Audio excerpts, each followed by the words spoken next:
arms. I just flew in from the coast, and boy, are my paws tired. My car is so old, it's insured against fire, theft, and dinosaur stampedes. But I want to tell you, take my dog, please.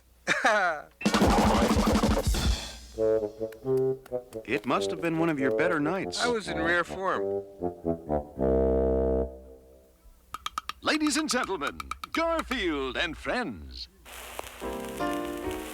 Friends are there to help you get started, to give you a push on your way.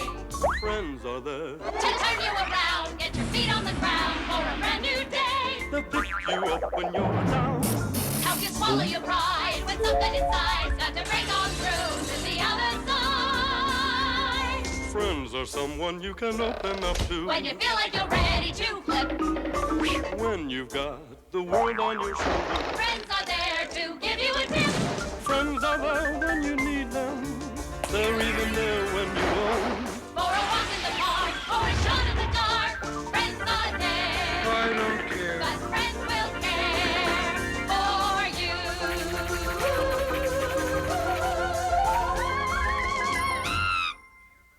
A funny thing happened to me on my way to my cartoon show.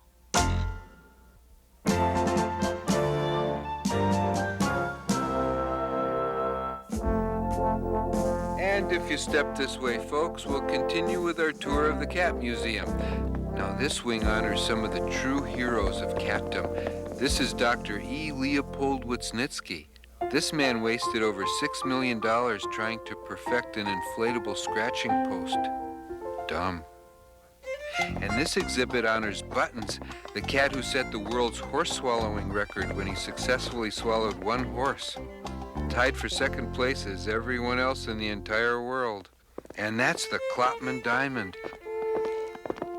But what I really want to show you is out here. This lake is very important in the history of cats. There's a legend associated with this lake, if you'd like to hear it. Good, I'll tell it. The legend of the lake, in verse no less. A couple thousand years ago, or maybe even more, a band of prehistoric cats was living on this shore. They were a savage breed of cat you'd never want to meet, and what really made them savage was the food they had to eat. For breakfast, they would dine on mud. For lunch, a rock or two. And dinner time was quite a treat when serving guppy stew.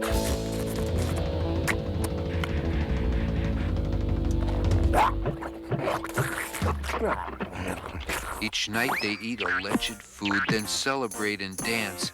But one was just not satisfied to dine on rocks and ants. A handsome, hungry cat was he, and truly a gourmet. He knew the food he wanted, and he'd dream of it all day. For far across the waters was an island, lush and green, and every day he looked again to drool at what he'd seen. For growing on this isle were the famed lasagna trees, a sight to bring a feline who was starving to his knees. But sadly, the lasagna trees were miles out of reach and guarded by a band of wild puppies on the beach. The other cats attempted to drive sense into his head. To make it to the island was impossible, they said. But every night lasagna trees were present in his dream. And finally he knew he had to figure out a scheme. So come the dawn, he built a sturdy boat within his cave to take him to the land of all the pasta he could crave. His girlfriend said, "You cannot make this trip, I will not let you. If by some chance you get across, the puppy dogs will get you." He said, "I'm sick of eating only mud and rocks and guppies. No lake will keep me from my dream, and neither will some puppies." And so with just his bark canoe, some courage and a smile, he launched into the water and he set out for the isle. No lake could stop our hero from the food that he did seek. No obstacle could stop him. Well, perhaps a little leak. The ship had started sinking when he gave a little shout. "Ah!" And quickly drilled another hole to let the water out.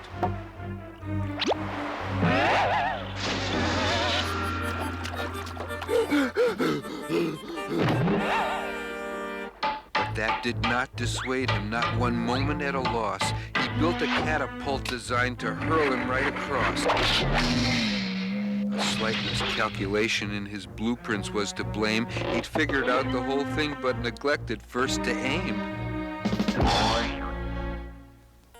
"Give up!" the other cats all cried, and though their voice was heard, he didn't heed their warning. He would fly there like a bird. At first, the wings just wouldn't work, and then it seemed they might. The trouble was he hadn't tied the wings on very tight. It was, I guess, a brave thing and a most courageous try, but cats he had forgotten were never meant to fly. For days he thought and thought and thought and thought and thought and thought.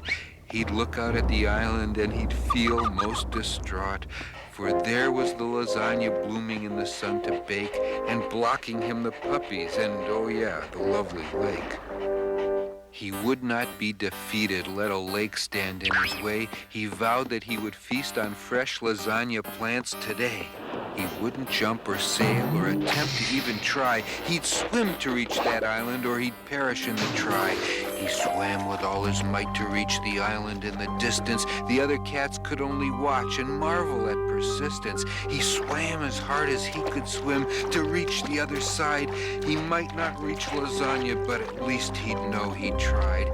He swam for 7 hours till he'd swum his final stroke. Waves washed him onto the shore, which is where he awoke. Excitedly, he realized it had been worth the chance. He'd made it to the island where there grow lasagna plants. You'd never in your life seen such a happy, happy beast. No puppy dog would keep this kitty from his pasta feast.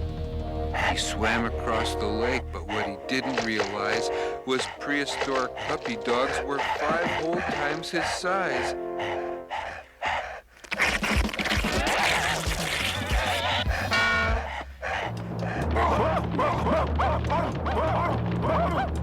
Pursued by giant puppies, there was one course he could take.